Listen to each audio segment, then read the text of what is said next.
This video is sponsored by RO Empire Private Limited.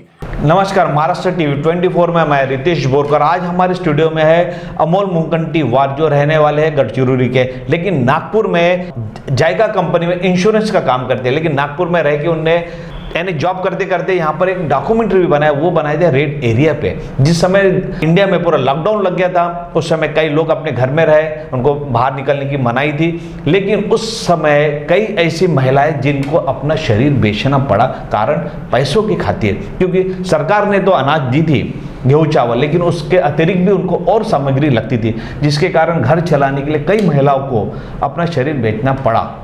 हमारे साथ में अमोल जी, आप हमारे स्टूडियो में, उसके लिए नमस्कार आपका।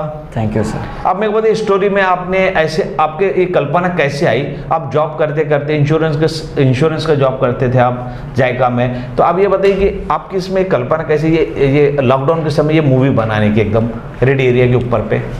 सर बेसिकली मैं गढ़चिरौली से बिलोंग करता हूँ और मुझे ये पहले से मतलब मेरा पैशन है ये मूवी बनाने का, तो मैं पहले से ही ये मूवी बनाता था। पर कुछ सर्टेन कंडीशंस ऐसे हुए कि मुझे जॉब करना पड़ा। फिर मैं नागपुर में आया।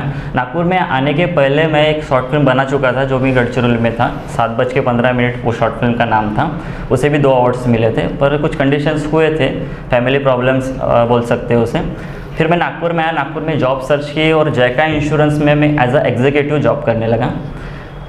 फिर कैसे पैशन से मेरा ध्यान भटक गया था। फिर कुछ लॉकडाउन ऐसी कंडीशंस आ गई थी, उसमें मेरे को टाइम मिला जॉब करते समय।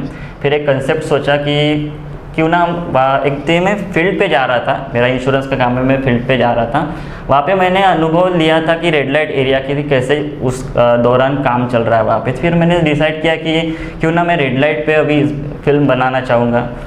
फिर मैंने एक स्क्रिप्ट लिखी और स्क्रिप्ट जो लिखने के बाद मैं हमारे सर को मिला, सर से बात किया। सर हमारे CEO नीलेश नगरकर सर हैं, उनसे मिला, उनसे डिस्कस की। उन्होंने कहा कि अभी तेरे पास टाइम भी है, तू बना ली इस फिल्म पे, जो भी कुछ रहेगा फाइनेंस का वो मैं देख लूँगा। उनके संजीवनी फाउंडेशन के माध्यम से इस फिल्म का प्रोडक्शन हुआ। तो ये थॉट सर का कंसेप्ट वहीं से आया सर मुझे। यानी आप वहाँ से जा रहे थे कि उनका इंश्योरेंस बनाने के लिए उनके पास गए थे? उस एरिया में गया था, उनके पास नहीं गया था। नहीं, उनके पास यानी उनके इंश्योरेंस के लिए गए थे क्या? हाँ, मतलब यानी उस महिला है जो वहाँ पर नहीं उस एरिया से गुजर रहा था। तो वो लाइन पे रहते हैं ना सर वो एरिया, तो उस दौरान वो चालू था, तो उसका अनुभव लेके मैंने वो स्क्रिप्ट लिखी सर। तो ये स्क्रिप्ट में आपने जो स्टोरी बनाया उसमें अवार्ड भी मिले आपको, तो वो अवार्ड कहाँ से मिले? और दूसरी ये बताइए कि आपने स्क्रिप्ट में यानी शॉर्ट में, आपकी शॉर्ट मूवी है, हाँ, तो उसमें स्टार्टिंग कैसे की है? और ये काल्पनिक है आपकी? ये काल्पनिक कथा है। तो इसका थोड़ा दर्शकों को भी पता चले कि आपने स्टोरी में क्या दर्शाए। एक कहानी कैसी है सर, एक माँ रहती है जो पहले से वेश्या रहती है और वो प्रेग्नेंट रहती है। उसको क्रिटिकल कंडीशन में उसकी छोटी बेटी की, मतलब जन्म तो हो जाता है छोटी बेटी का, पर क्रिटिकल कंडीशन की वजह से माँ की डेथ हो जाती है। तो माँ मरते समय अपनी बड़ी बेटी को कहती है कि जो मैं कर रही हूँ, जो तू कर रही है, वो अपनी छोटी बहन तेरी नहीं करनी चाहिए। तो उसको बताती है कि तू यहाँ से उसको लेके बाहर चली जा, कहीं बाहर काम ढूंढ। और वो उस कंडीशन में माँ की डेथ हो जाती है। तो जो बड़ी बहन रहती है वो छोटी बहन को लेकर वहाँ से बाहर निकल जाती है और वो 4 घर के काम करने लगती है। 4 घर के काम करने लगती है, अपनी छोटी बहन का पालन पोषण करती है। फिर वो कोरोना की कंडीशन आ जाती है। वो 4 घर में काम जब कर रही थी तो 2 घर का उसका काम छूट जाता है, और जो 2 घर में काम कर रही थी तो वहाँ से भी उसको निकाल लेते हैं। और वो निकाल लेते, फिर वो सोचने लगते कि अभी कहाँ काम करो, और उसी कंडीशन में वो 21 दिन का बड़ा लॉकडाउन लग जाता है। ये फर्स्ट लॉकडाउन बोलेंगे जो अपने मोदी जी ने सबको ऐलान किए थे कि घर में ही रहो। हाँ, आपका फर्स्ट लॉकडाउन उसके ऊपर बनाया ना आपने? हाँ, उसी के ऊपर। तो फर्स्ट लॉकडाउन लग जाता है, और फर्स्ट लॉकडाउन लग जाने के बाद क्या होता है सर, उसके पास काम भी नहीं रहता और छोटी बहन की पालन पोषण की जवाबदारी भी आ जाती है उसके ऊपर। फिर उसको वो फैक्ट आ जाती है कि वो पहले क्या करती थी, वहाँ से उसको पैसे मिलते हैं। तो फिर वो छोटी बहन की मजबूरी को मद्देनज़र रखते हुए वो वहाँ पे जाती है, काम मांगती है। उसको वहाँ पे समझा जाता है कि तू यहाँ पे काम मत कर, तू यहाँ से निकल चुकी है। फिर भी वो नहीं सोचती, उसकी छोटी बहन को देखती है और वहाँ पे काम करती है। वहाँ पे क्या होता है, वो छोटी बहन को लेके जाती है सर वहाँ पे। तो छोटी बहन ऑब्जर्व करती है कि मेरी बड़ी बहन क्या कर रही है, पर क्या कर रही है एग्जैक्ट वो उसको पता नहीं रहता। वो वहाँ पे जाती है, जो करना रहता है वो करती है, उसको कुछ पैसे मिलते हैं, वो पैसे लेके वो घर पे आती है। उसकी छोटी बहन बहुत खुश हो जाती है कि अपने को पैसे मिले, अभी अपने को खाना मिलेगा, अपने को सब कुछ मिलेगा। बड़ी बहन ये कंटिन्यूसली वो काम करती है लॉकडाउन के दौरान। फिर कुछ लॉकडाउन में उसको कोरोना हो जाता है बड़ी बहन को, और वो अपने आप को एक खोली में कैद कर लेती है। कोरोना उसको मतलब बहुत ज़्यादा मतलब उसको परेशानी होने लगती है, तो वो उसके वो छोटी बहन को उससे तकलीफ ना हो, इसकी वजह से वो अपने आप को कैद कर लेती है। और छोटी बहन एबनॉर्मल रहती है, उसको पता नहीं लगता, पर उतना पता रहता है कि मेरी बड़ी बहन को बीमारी है।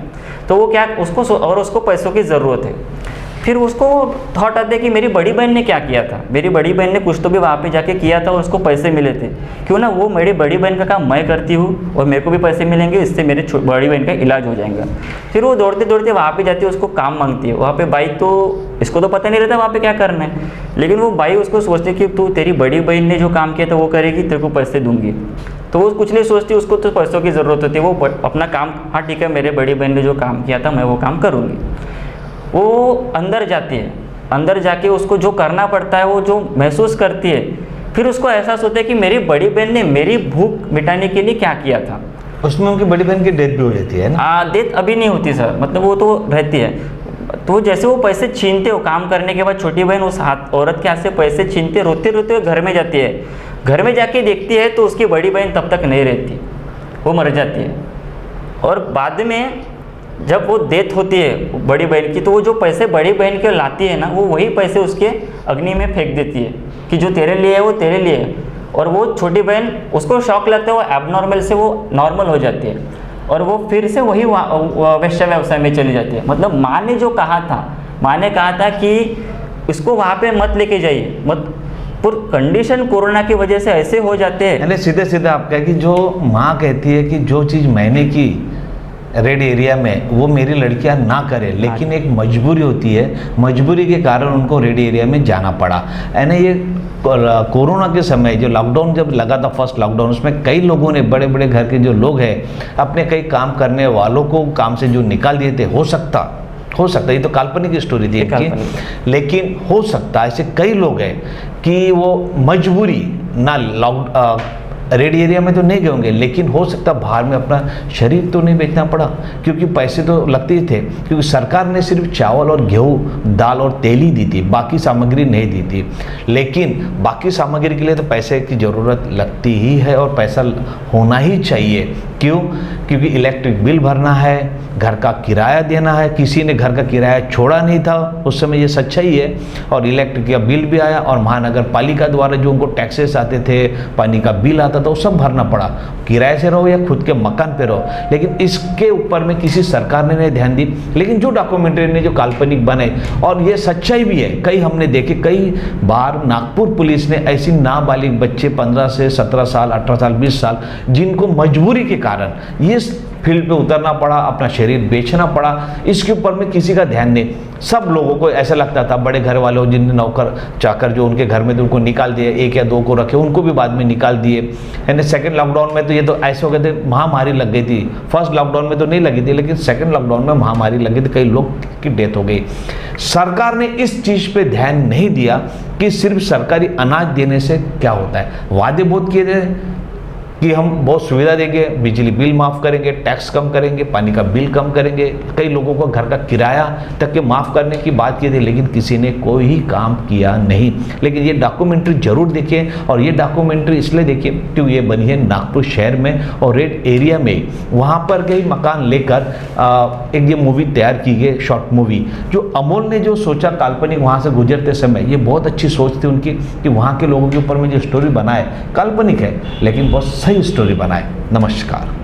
मोती ज्ञान को बढ़ाने वाला व धन प्रदान करने वाला रत्न है। व्यक्ति के व्यवहार को शांत करता है और निर्बलता को दूर कर चेहरे पर कांति लाता है। ये और ऐसे अन्य शुद्ध एवं सर्टिफाइड रत्नों के लिए आइए सिर्फ लोंधी ज्वेलर्स। 25 साल का शुद्धता का भरोसा। लोंधी ज्वेलर्स, सीताबड़ी और गोकुलपेट बाजार रोड, नागपुर।